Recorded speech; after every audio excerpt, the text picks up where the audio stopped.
అరగంట గంట అంబటే అరగంట గంట అంబటే అరగంట గంట అంబటే జోహార్ అంబటే జోహార్ సంబరాల రాంబాబు సంబరాల రాంబాబు సంబరాల రాంబాబు కోస్తాం కోస్తాం కోస్తాం కోస్తాం కోస్తాం జోహార్ అంబటే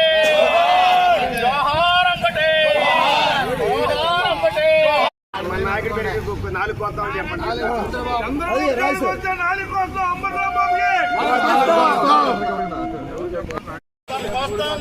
కోస్తాం మా నాయకుడి జోలికి వస్తే కోస్తాం మన నాయకుడి పెరిగి నాలుగు కోస్తాం చెప్పండి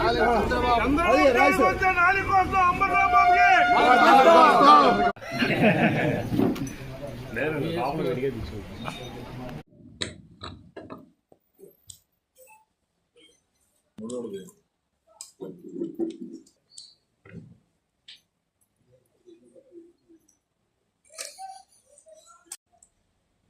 మరి ఏదైతే నిన్న అంబటి రాంబాబు మరి గౌరవ ముఖ్యమంత్రి మీద వాడిన భాష చూసి అందరూ కూడా బాహ్య ప్రపంచ ప్రజలందరూ కూడా సిగ్గుతో తలదించుకుంటున్నారు.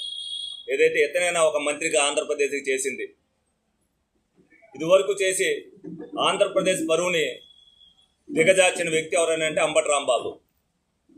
నీటిపారుదల శాఖ మంత్రిగా ఉంటూ డయాఫ్రామ్ వాల్ గురించి కూడా తెలీదు, పోలవరం ఎప్పుడవుద్దో తెలియదు అని చెప్పి మాట్లాడి ఆంధ్రప్రదేశ్ పరువుని ఎక్కడ పెట్టారో చూసాం. ప్రజలందరూ కూడా దానికి గుణపాఠం చెప్పినప్పటికీ కూడా ఈ రోజుకి కూడా సిగ్గు లేకుండా ఈ రోజున అతను మాట్లాడే భాష ఏంటి అనేది ప్రజలందరూ కూడా చూశారు.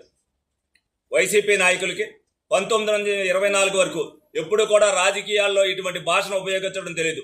జగన్మోహన్ రెడ్డి వచ్చిన తర్వాత ఇటువంటి సంస్కృతిని ప్రవేశపెట్టారు. అందరూ కూడా ఇదివరకు రాజకీయ నాయకులుగా గర్వంగా ఏదైనా విమర్శ చేసుకోవాలంటే సద్విమర్శలు చేసుకుంటూ ఉండేవారు. అటువంటిది ఆంధ్రప్రదేశ్ పరువుని తాకట్టు పెట్టిన వ్యక్తి జగన్మోహన్ రెడ్డి. మరి నిన్న ఏదైతే అంబటి రాంబాబు మాట్లాడిన తర్వాత అతన్ని మందలిస్తే కనీసం కార్యకర్తల సమయం కోల్పోకుండా ఉండేవారు. మందలించుకోకుండా పరామర్శించడం ఎంతవరకు సబ్బు అనేది జగన్మోహన్ రెడ్డి గారు సమాధానం చెప్పాలి.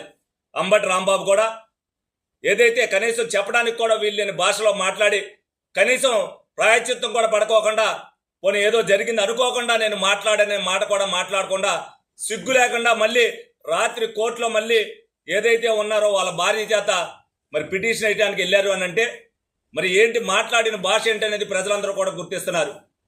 అంబటి రాంబాబుకి తెలుగుదేశం పార్టీ తరఫున హెచ్చరిక జారీ చేస్తున్నాం. కపడ్దారు అంబటి రాంబాబు, ఇటువంటి భాషను మళ్ళీ మాట్లాడితే కార్యకర్తల సమన్వయం కోల్పోకూడదు. ఏదైతే మేము అధికారంలో ఉండి ఈ రోజున అధికారం లేనప్పుడు మాట్లాడాలా, అధికారంలోకి వచ్చిన తర్వాత కూడా ఒక కార్యకర్త ఒక తప్పుడు మాట మాట్లాడితే చంద్రబాబు నాయుడు గారు ఒప్పుకునే పరిస్థితుల్లో లేరు. కానీ చూస్తూ ఊరుకుంటుందని తెలుగుదేశం పార్టీ మీరు అనుకోమాకండి. తప్పనిసరిగా కార్యకర్తలు దానికి గుణపాఠం చెప్తారు.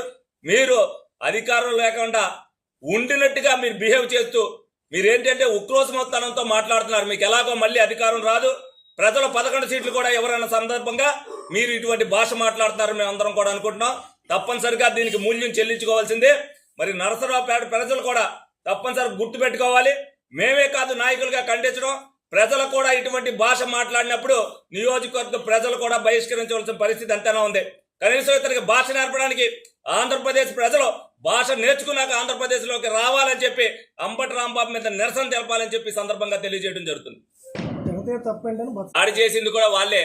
ఇప్పుడు నిన్న కూడా చెప్తున్నారు వాళ్ళు ఏంటంటే వైసీపీ అనేది ముసుగులో మా నిరసన వ్యక్తం చేయడానికి అతని మీదకి ఏదైతే అతను మాట్లాడిన భాష తప్పు అని చెప్పి మహిళలందరూ కూడా వెళ్ళారు.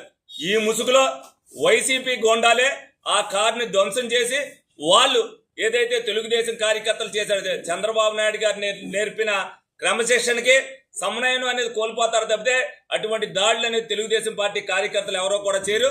వీళ్ళు ఏదైతే అతని మీద నిరసన వ్యక్తం చేయడానికి వెళ్ళారో ఆ కార్యకర్తల ముసుగులో వైసీపీ గుండాలే ఆ పనిచేసి వాళ్ళు ఇంకా మేము చేసింది కరెక్టే అని చెప్పి చెప్పుకుంటున్నారు. నిజంగా ఒకవేళ ఎవరైనా ఆవేశంతో ఆ పని చేసినా ఇతను జగన్మోహన్ రెడ్డి ఏదైతే ఫోన్ చేసినప్పుడు నువ్వు అది మాట్లాడుతున్న తప్పు అని కండాయిస్తే ఎవరో కూడా ఒక నిరసన చేయడానికి కూడా వెళ్ళేవారు కాదు తప్పనిసరిగా. ఎందుకంటే ఒక నాయకుడిగా ఉన్నప్పుడు, ఒక రాష్ట్ర మాజీ ముఖ్యమంత్రిగా ఉన్నప్పుడు ఎవరైతే ఒక మాజీ మంత్రి మాట్లాడారో ఇటువంటి భాష నువ్వు మాట్లాడకూడదు, ఇది తప్పు అని ఖండిస్తే అది మీడియా ద్వారా వస్తే వెంటనే అది సద్దుమణిగిపోయేది. కనీసం అతను మాట్లాడితే అతను పరామర్శించాడు అని అంటే ఏ విధంగా ఉందనేది ఇదివరకు ఏ విధంగా చేశారు. వాళ్ళు ఇటువంటి భాషను మాట్లాడే వాళ్ళే ఇదివరకు వాళ్ళ కార్యకర్తలతోనే ఇటువంటి మాట్లాడి సంఘ విద్రోహ శక్తులుగా తయారు చేశారు. వాళ్ళ కార్యకర్తలు కూడా వెనకెందిపోయారు. వాళ్ళు ఏం మాట్లాడటానికి వాళ్ళకు కూడా భయం వేసింది. ఇటువంటి భాషను మనం మాట్లాడటం వల్ల ఇలా చేశారని చెప్పి వాళ్ళు మాట్లాడలేదని నాయకులు మాట్లాడుతున్నారు. ఈ నాయకులు కూడా బహిష్కరించిన పరిస్థితి ఆంధ్రప్రదేశ్ ప్రజలకు ఉందని సందర్భంగా తెలియజేయడం జరుగుతుంది.